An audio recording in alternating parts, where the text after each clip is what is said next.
PeterBoykin.com. Hi folks, this is Peter Boykin again, PeterBoykin.com. I am running for Lieutenant Governor of North Carolina, and I'm doing another viral video. Yes, I haven't shaved, and yes, I'm sitting in my car because I've got those critics on the left that complain about this guy with the crazy hair, hadn't shaved yet, sitting in his car. Oh my God. Well, you know, you make the studio where you have it when you're grassroots. And I'm going to do these regular segments on our Go Right News.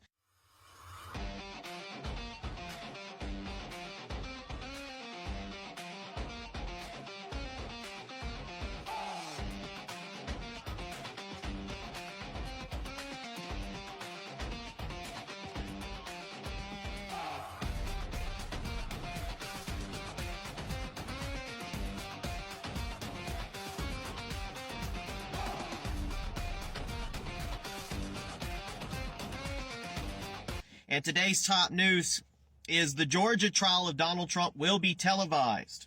The trial of former President Donald Trump in Fulton County, Georgia, which have already had like 5 people stabbed in that prison in this last week, is set to be made accessible to the public through television and live streaming, according to the decision by Fulton County Superior Court Judge Scott McAfee. Remember, this news is brought to you by Peter Boykin for Lieutenant Governor of North Carolina.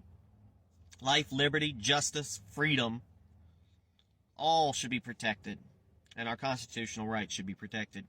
Meanwhile, Arizona cannot keep Trump off the 2024 ballot. Arizona Secretary of State Adrian Fontes crushed the hopes and dreams of liberals and rhinos alike, announcing he can't use the 14th Amendment to keep former President Donald Trump off the 2024 ballot. Now, zooming out, Section 3 of the 14th Amendment bars citizens from holding office if they partook in, quote, insurrection or rebellion against the United States. This is why, since day one, the media and Democrats have branded the January 6th riot as a, quote, insurrection. Now, back in the news, Fontes previously left the door open to using the amendment to keep Trump off the ballot, but he conceded that Arizona law prevents him from doing so, saying the Arizona Supreme Court said that because there's no statutory process in federal law to enforce Section 3 of the 14th Amendment, you can't enforce it. He did covet his concrete by calling the Arizona's law, quote, stupid. Now, the numbers are an August poll found that Trump holds a lead over Biden in Arizona, 45-43, in a hypothetical 2024 matchup. Meanwhile, Joe Biden seeks increased funding for Ukraine while providing limited support to Lahaina, and that's in Hawaii. President Joe Biden has requested Congress to approve an additional $24 billion in aid, I've lost count how much we're sending, and weaponry to Ukraine. Now, in contrast, he recently allocated $95 million for the reconstruction of Lahaina, an American city grappling with the deadliest fire in over a century in Hawaii. $95 million as opposed to $24 billion. So another country. Biden wants more Ukraine cash, gives my peanuts. Joe Biden asked Congress to approve an additional $24 billion in aid and weapons for Ukraine, and by contrast, he recently allocated just $95 million to aid in the rebuilding of that American city in Hawaii after the deadliest fire in more than a century. Ukraine cash. If Congress approves the additional funding, it would bring the total amount of taxpayer-funded aid since February 2022 to a whopping $135 billion. Yet people want to complain about giving money or taking away our college loans or reducing it. They don't want Biden to do that, but they're not raising hell about how much money they sent to Ukraine. But you got people like Nikki Haley saying, we've got to do that because we can't let Russia win. Now, the University of Hawaii's Pacific Disaster Center and the Federal Emergency Management Agency estimated it will cost over $5.52 billion to rebuild the city of Lahaina. I'm sure I'm pronouncing it all wrong, where 2,207 structures, mostly homes, were destroyed by wildfires. Now, let's do the math. The amount allocated for Maui is less than 1/10 of 1% of the funding given to Ukraine. Priorities, though, right? Meanwhile, the headlines: Biden's average approval is 42% approve, 53.9% disapprove. I'd like to meet the 42% approve because I don't know what questions they're asking these people. Meanwhile, 61% of Americans are living paycheck to paycheck. That is why we are actually living in the silent depression. We are at a time where the depression, the Great Depression, people are living better. There was less people, more resources. It was horrible. But the percentage of how things cost and how people made money was better than it is today. That's why Rich Man North of Richmond is a popular song right now. And 12% of the U.S. population is responsible for 50% of the meat consumption. Source of that's Real Clear Politics, The Lending Club, and Daily Wire.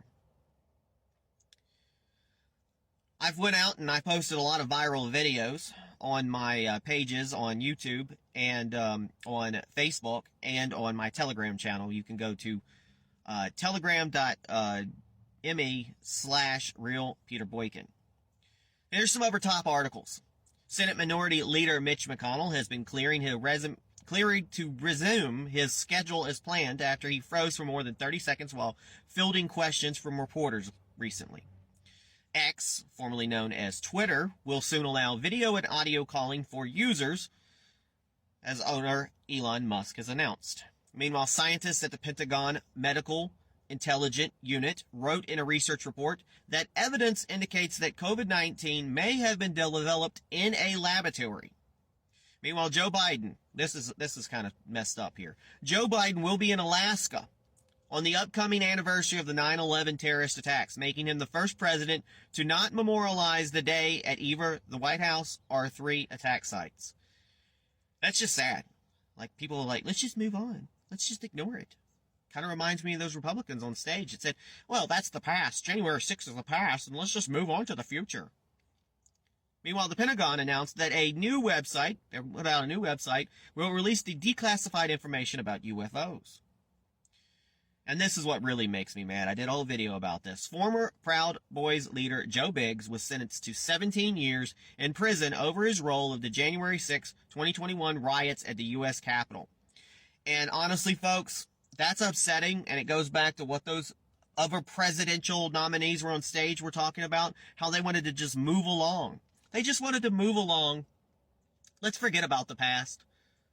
Do you trust them that they will pardon, or Pence or any of those people will pardon the J6 people who did not get equal justice? And you know why they're after Joe Biggs and Enrique, who wasn't even in D.C. because he's not even allowed in D.C., how they're after them for big time in jail because Donald Trump supported the Proud Boys. It's all about getting Donald Trump. At the end of the day, it's always been about getting Donald Trump. And that is the Go Right News of today. Thank you for tuning in. You can go to gorightnews.com, and I would hope you will go to peterboykin.com. Check out my campaign for Lieutenant Governor of North Carolina 2024. You know, I have an opinion, folks, about a lot of things. I read a lot of news, but I also am not stuck just with a right Republican-leaning, mindset about everything. I will call people out. There's an opponent of mine right now called Hal Leverman that I called him out.